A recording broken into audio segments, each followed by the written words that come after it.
ಕಾರ್ಮಿಕರ ಭವಿಷ್ಯ ನಿಧಿಯಲ್ಲಿ ಖಾತೆ ಹೊಂದಿರತಕ್ಕಂತಹ ಉದ್ಯೋಗಿಗಳಿಗೆ ಸಿಹಿ ಸುದ್ದಿ ಸಿಕ್ಕಿದೆ. ಪಿಎಫ್ ಖಾತೆಯಲ್ಲಿರತಕ್ಕಂತಹ ಹಣವನ್ನು ವಿತ್ಡ್ರಾ ಮಾಡಲು ಆನ್ಲೈನ್ನಲ್ಲಿ ಅರ್ಜಿ ಸಲ್ಲಿಸೋದು ಮತ್ತು ಆ ಅರ್ಜಿಯ ಪರಿಷ್ಕರಣೆ ಎಲ್ಲಿವರೆಗೆ ಸಾಗಿದೆ ಎಂಬುದರ ಬಗ್ಗೆ ಮೇಲಿಂದ ಮೇಲೆ ಪರಿಶೀಲಿಸುವಂತಹ ಗೋಜಿಗೆ ಹೋಗುವಂತಹ ಅಗತ್ಯತೆ ಇರೋದಿಲ್ಲ.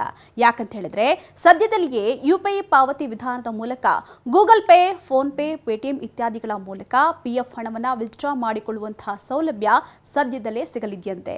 ಹೌದು, ಯುಪಿಐ ಪೇಮೆಂಟ್ ಆಪ್ ಮೂಲಕ ಪಿಎಫ್ ಹಣವನ್ನು ನೇರವಾಗಿ ಬ್ಯಾಂಕ್ ಖಾತೆಗೆ ವರ್ಗಾವಣೆ ಮಾಡಿಕೊಳ್ಳಬಹುದು. ಇದರಿಂದ ಕೋಟ್ಯಾಂತರ ಪಿಎಫ್ ಖಾತೆದಾರರಿಗೆ ಅನುಕೂಲವಾಗಲಿದೆಯಂತೆ. ಈ ಸೌಲಭ್ಯ ಇನ್ನು 2-3 ತಿಂಗಳಲ್ಲೇ ಜಾರಿಯಾಗಲಿದ್ದು, ಕೆಲವೇ ನಿಮಿಷಗಳಲ್ಲಿ ನಿಮ್ಮ ಪಿಎಫ್ ಖಾತೆಯ ಹಣವನ್ನು ಯುಪಿಐ ಮೂಲಕ ನೇರವಾಗಿ ನಿಮ್ಮ ಬ್ಯಾಂಕ್ ಖಾತೆಗಳಿಗೆ ವರ್ಗಾವಣೆ ಮಾಡಿಕೊಳ್ಳಬಹುದು ಅಂತ ನೌಕರರ ಭವಿಷ್ಯ ನಿಧಿ ಸಂಸ್ಥೆ ಹೇಳಿದೆ. ಇನ್ನು ಯುಪಿಐ ಆಪ್ ಮೂಲಕ ಪಿಎಫ್ ಹಣವನ್ನು ಹೇಗೆ ವಿತ್ಡ್ರಾ ಮಾಡಬಹುದು ಅಂತ ನೋಡೋದಾದ್ರೆ, ನಿಮ್ಮ ಮೊಬೈಲ್ನಲ್ಲಿ ಯುಪಿಐ ಪೇಮೆಂಟ್ ಆಪ್ಗಳಾದ PhonePe, Google Pay, Paytm app ಇರಬೇಕು.